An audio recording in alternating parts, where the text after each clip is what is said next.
Hi friends, అందరికీ నమస్కారం. ఎలా ఉన్నారు? Welcome to DD vlogs. మామ, మనం పార్ట్ 1లో ఎల్లమ్మ తల్లిని ఊరేగింపుతో లండ వద్దకు తీసుకొచ్చిన విధానం గురించి తెలుసుకున్నాం కదా. ఆ వీడియో చూడని వారు ఎవరైనా ఉంటే తప్పకుండా ఒకసారి చూడండి. ఇప్పుడు మనం టాపిక్లోకి వెళ్దాం. పురాణాల ప్రకారం ఎల్లమ్మ తల్లి జీవితంలో ఒక సందర్భంలో తీవ్రమైన బాధలను ఎదుర్కొందని చెప్తారు.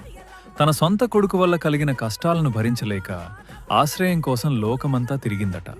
కానీ ఆశ్చర్యకరంగా ఎవ్వరూ ఆమెకు చోటు ఇవ్వలేదని కథనం చెప్తుంది.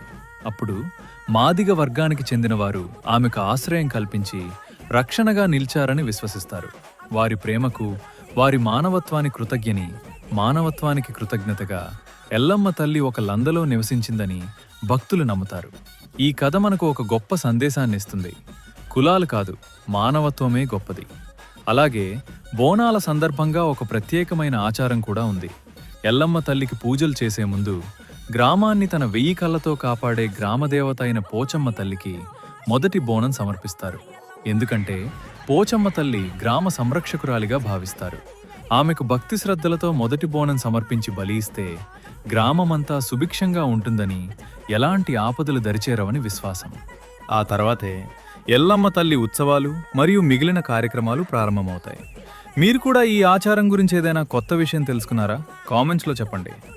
మామింకా అయిపోలేదు, పార్ట్ 3 కూడా ఉంది. మనం ఎల్లమ్మ తల్లికి జరిగే లగ్గం, నాగవల్లి మరియు పుట్టలో నుంచి ఆమె వెలిసిన అద్భుతమైన ఘట్టాల గురించి చూడబోతున్నాం. ఆ వీడియో కోసం వేచి ఉండండి మావా. జై ఎల్లమ్మ తల్లి, జై జై ఎల్లమ్మ తల్లి.